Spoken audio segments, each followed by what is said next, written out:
I will say, if the Mets do force a trip back to LA, the thing that can make you feel comfortable is you do still have Sean Manaea and Luis Severino ready for you waiting for you in Hollywood. That's one just thing to look at. If the Dodgers let the Mets win on Friday in Game 5, then like you said, you got Sean Manaea in Game 6. He's been money all year for the Mets. And then in Game 7, you never know. Then all the pressure in the world is on the 98-win Dodgers, who had the huge offseason and all the money spent, and Ohtani and Betts and Freeman, and great lineup. But a little bit of pressure, especially if, they got to a Game 7 after leading 3-1. You don't want to be in that spot. The fans are falling out of Citi Field. Again, not the podcast we want to be doing right now. I shaved my face, and I hate it. I got to give you credit, although you claim it was not on purpose. The truth is, it wasn't. How does that happen? How do you accidentally shave your face? Have you ever? Do you use a trimmer? Or do you go clean shave? Both. I use an electric, and sometimes I go razor. So I go electric, but it was 2:30 in the morning because I finished editing, and then I was like, you know what? Let me just trim my beard before I go to bed. I thought it was on a 5. It was on a 1, and I didn't realize till I went like this. I saw my skin, and I went, oh no, I just have to take it all off now. And then it got worse. Then the razor died. So when I went to bed, that's the best. I had a mustache from here to a beard here. I had a little bit going down here. My wife was asleep. She woke up in the middle of the night, told me she saw me, and said to herself, why did I marry this person? Well, that's harsh. All right, well, that's an interesting start to the podcast. I credit you for the shave. I tried, and I don't like... You tried. I don't like having a baby face. You tried. I don't like... Tonight was tough, dude.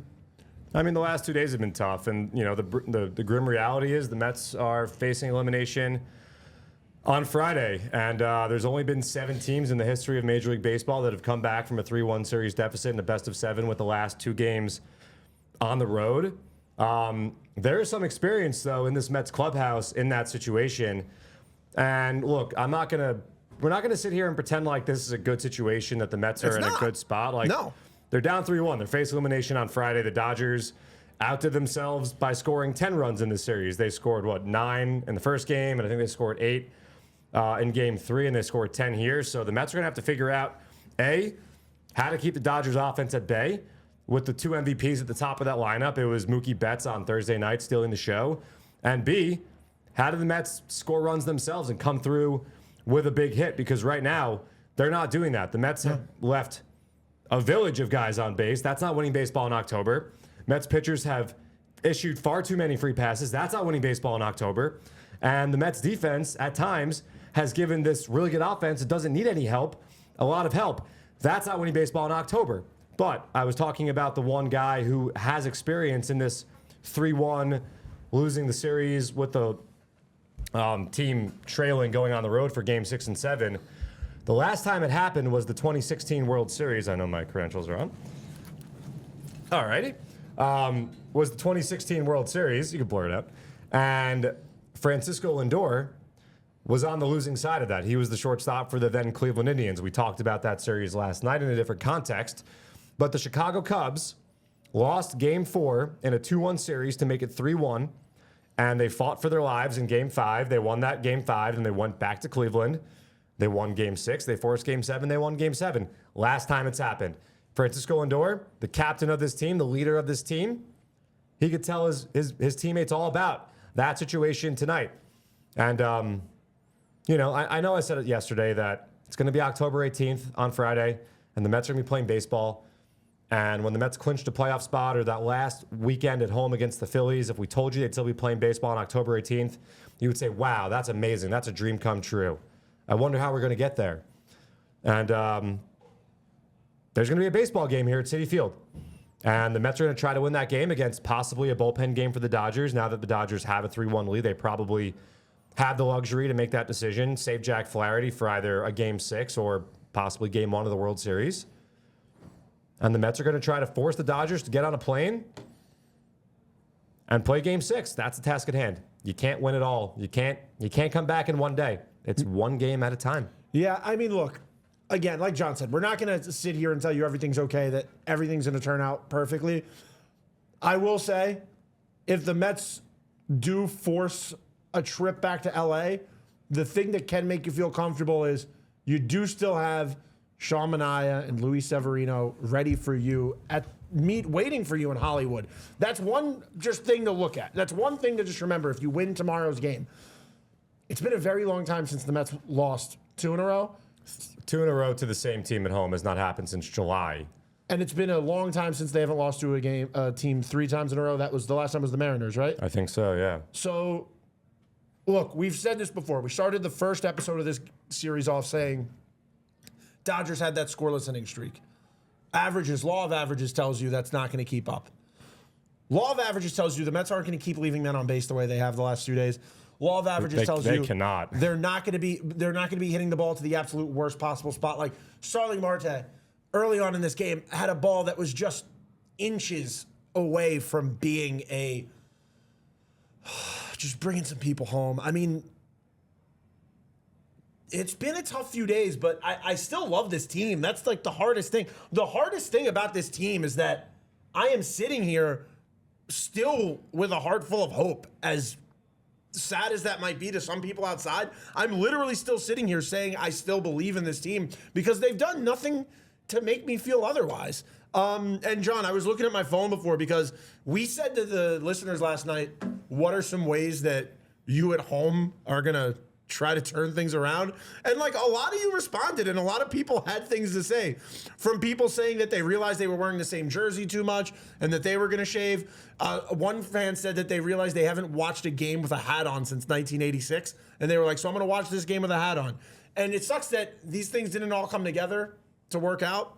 I have a weird theory about superstitions and like how it actually does affect things. Please share with the class. I think there's like a running tally.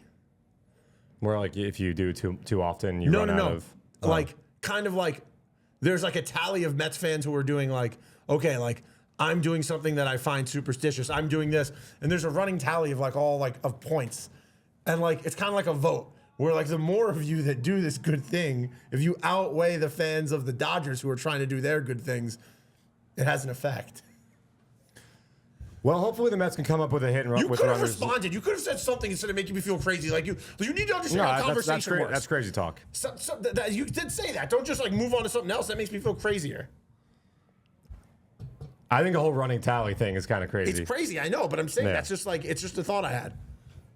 But it was insightful. What's crazier? Like we literally both of us shaved after a loss. Like is that not crazy? Mine worked. No, I know. I'm just saying. But you know what? I'm gonna get the razor out again. Did we not? You know what we haven't done in a while? What have we not done? You know what we did against the Phillies? We ate hot dogs. Could be a glizzy day tomorrow. Tomorrow we should eat some hot dogs. Could be a glizzy day tomorrow. Tomorrow let's eat hot dogs. I've got a weird feeling that I don't have a weird feeling. This series is going back to Los Angeles. It is. That's just the case.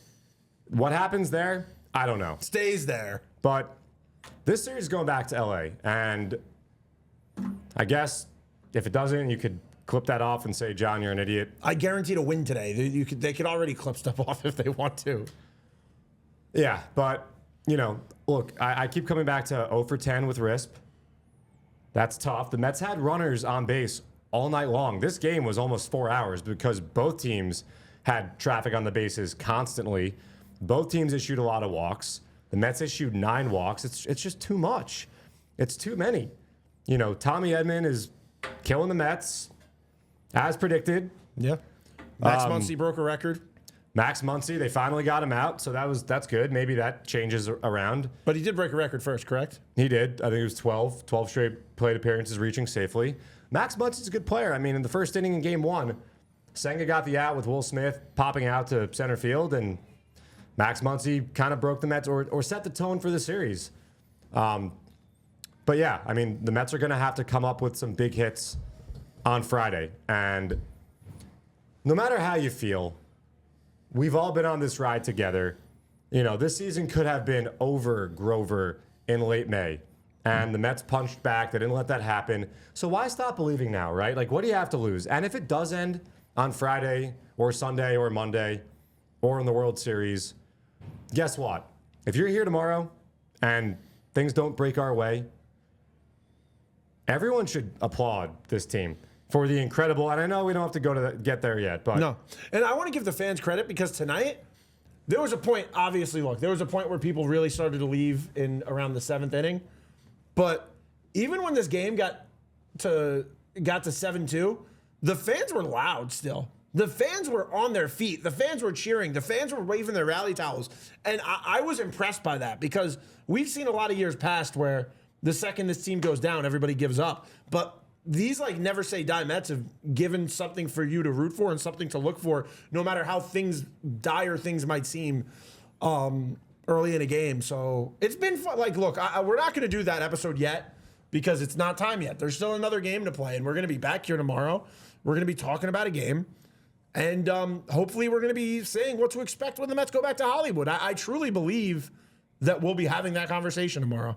I truly believe that we will be talking about the Mets getting ready to head back to L.A. with all of the momentum because they forced a trip back there. And you were saying, and you know, you can't really look ahead too far because it all starts with Game Friday. You just need to win today, as we said last night, as David Stern said to us on the podcast, when the Mets were in a bad spot, 11 games under back on May 30th. But today, the 17th, was the anniversary of Game 4 of the American League Championship Series in 2004, when Dave Roberts stole second and Bill Miller drove him in, and Big Papi eventually hit the home run to win Game 4 for Boston. And then the next night, happened again. Big Papi with the base hit forces Game 6. And the famous soundbite was Kevin Millar walking around and especially talking to Boston Globe writer Dan Shaughnessy. And he famously said, "Don't let us win tonight. Because if you let us win tonight, then we got Petey in Game 5, Pedro Martinez. And we got Schill in Game 6, Kurt Schilling. And then Game 7, anything could happen." And I saw it a lot this morning, and it resonated with me because, like you said, if the Dodgers let the Mets win on Friday in Game 5, then like you said, you got Shamani in Game 6. He's been money all year for the Mets. And then in Game 7, you never know. Then all the pressure in the world is on the 98-win Dodgers who had the huge offseason and all the money spent, and Ohtani and Betts and Freeman, and great lineup. But a little bit of pressure, especially if, you know, they got to a Game 7 after leading 3-1. You don't want to be in that spot. So, you know, I know people were saying the Mets are kind of playing with house money, just being in the NLCS. I don't agree with that because we remember 06 and everyone was like, "Oh, we back here." Didn't happen. 2015, "Oh, we back." Didn't happen. No, you never know. You never know. You're hopeful. And I think the Mets have a great foundation and the right people in place to make this a sustainable winner and the blueprint, but you never know. It's on house money. You get to the LCS, you want to win. 2015 you thought was the start of something in the future. 86 you thought was the start of something coming up. And I know I said that in the past and you said, well, they won in 86. But like... They only won once. And one thing I will say that about the 2015 team specifically, that team didn't have a Mark Vientos. No, I mean, that team was predicated on young pitching, but what happens to young pitching, it gets hurt. Yeah. Oftentimes, and that's what happened. And, you know, the anchor of that rotation is going to be throwing out the first pitch on Friday. So my point is, you're never playing with house money. But when you're down 3-1 in a series, now I feel like you just go out there free and easy, right? Yeah. Like JD Martinez's quote, you know, "Let's suck. We all suck. Let's suck together." Or when the Mets were at that 11 games under 500 point, like, what did they have to lose? Yeah. All they had to do was just go out there and try to win each day. And they had a lot of runway, over 100 games left. And look where it got them. It got them into the postseason. It got them into the wild card round. It got them into the LDS. Got them into the National League Championship Series. So on Friday, why not just go out and try to win a baseball game? Yeah. And just go have fun. You know, you got Brandon Nimmo on 1 foot, beating out a double play ball to help drive in a run. Had a couple other good swings on balls. Francisco Lindor, another solid game. You know, Jesse Winker, I mean, that was a tough at bat with that ball dying on the warning track. But the Mets, even in that inning, they still rallied down 5 after Betts hits a home run. And, you know, what should have just been a total gut punch and like, that's it, white flag, didn't happen. The Mets still tried to mount a rally there. They didn't score runs, and that cannot continue to happen, obviously. But they didn't go down feebly. No, they did not. Even in the ninth inning. There were still men on in the ninth inning. That's just go out, win a game, fight to live another day. That's it. That's all there is to say. There's nothing else to say. No. There's nothing that you or I or anyone else is going to say tomorrow. Everyone's got an opinion. Everyone wants to react. You can look at other scores around sports. The Mets? Nah. No, you can just look. I'm just saying you can, like, there's other sports happening. Oh, yeah. The Liberty. Rangers won 5-2. Yeah. Breadman, hat trick. But yeah, you gotta win a game and get on that plane and put the pressure on the Dodgers.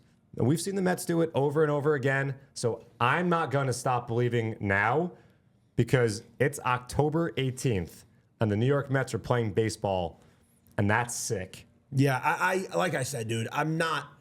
This team has done something to me where I'm like, I still have so much hope and I still have so much faith. Like, I'm excited for tomorrow because you know why? Like, I still am getting to come to Citi Field.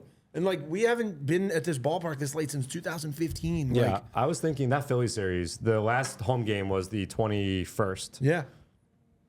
Yeah, the 21st. I think it was the 21st, 22nd. It was a month ago. Yeah. And at that time, after they won that Sunday night game, we did not know if there'd be baseball here at Citi Field again. Not only did they need to make the playoffs, which was not a given, they needed to then go on the road and win the wild card round against either Milwaukee, who had given them fits for years, especially in Milwaukee, or San Diego, which was also not a great option. All that had to happen for the Mets to come home and play baseball. Not only did they do that, after Friday, they will have given us 5 home playoff games. 5 packed days/nights at Citi Field. Also, just throwing it out there, Mets 2-0 in those 508 starts in the postseason at Citi Field. It's true. 2-0. Just saying. So we say it all the time. Keep the faith. Glass half full podcast. That's not changing. It's never going to change, no matter what the outcome is on Friday. This has been a marvelous season with marvelous memories. It's a really good baseball team down there. And come out if you're going to be here on Friday and support them like it's Game 7. Like the Mets have a 3-1 lead. Because all you got to do is win one game. Don't let the Mets win on Friday. Because then you got Mania for Game 6. And anything could happen in Game 7. And that's it. There's some security guards behind us who... Let's go Mets! They agree. They agree. That was good that you did that because that let them know that, like, we're supposed to be here. Oh, yeah. We got credentials. Anyway. You got anything else? I feel like this one, we don't need to manifest 30 minutes. I feel like we've said all there is to say. What are you talking about? It's been 45. I feel like we've said all there is to say. I have nothing left to say. Which, what? That was just the way you went about that. That's it. I do want to give a thank you to somebody. Who's that? Matt Mendez? Well, yeah. I mean, of course, I'd like to thank Matt Mendez. But no, I want to also give a thank you to a listener who I met tonight who actually gifted me this cool hat. I noticed you had a new hat. Yeah, he gave this to me tonight. His name is Broadway Gem on IG. Broadway and then J is Jem. He designed this sick hat. It's got a World's Fair patch on it. It's got the purple on it. It's designed after E.T. He told me it was inspired by E.T. Named his kid Elliot. Have you seen E.T.? The alien guy? That's the E.T. the extraterrestrial. It's not called E.T. the alien guy. That would be A.G. if it was alien guy. I know Wally. Okay, that's a robot. All right, get to the point. But anyway, so he gave me this sick hat. You can follow him on Instagram. I just wanted to give a thank you to him because I do like this little hattie hat I have on. Yeah, you need another hat. Sorry, we don't all get free hats from people. I had to earn my free hat. Like, you have a nice free hat. You don't know if I paid for this or not. I know for a fact you didn't pay for the hat. Anyway, just keep the faith, Mets fans. That's it. We're gonna pack the place out tomorrow. Oh, this is gonna be the biggest crowd of the week tomorrow. Yeah, fact. And we got some special things going on. The announcement today, like the Temptations are gonna be here to not only do the anthem but sing "My Girl" for Francisco Lindor, which is gonna be a special moment. We are not giving up. No one here is giving up. Friday's going to be sick. I'm excited. I need to go home and go to sleep because it's going to be another eventful, packed day. And, yeah, just get here. Block party was sick. I went out to the parking lot before the game for a little bit. You guys just keep doing what you're doing, and things are going to work out. So you can follow this podcast on Apple or Spotify. Meet at the Apple. We're on Twitter. I'm at Vito F. Khaleesi. at JMB9191. And let's force some games in Hollywood, okay? Let's get that golden ticket like American Idol. We're going to Hollywood, baby. I thought that was Willy Wonka. The golden ticket is a phrase used in many places. One of them in Willy Wonka, but another one in American Idol. So, and we had an American Idol singer here yesterday who won. Who we Yeah, but interviewed. that's ABC's version, so it's not. They still do the golden ticket. No secret. Secret out.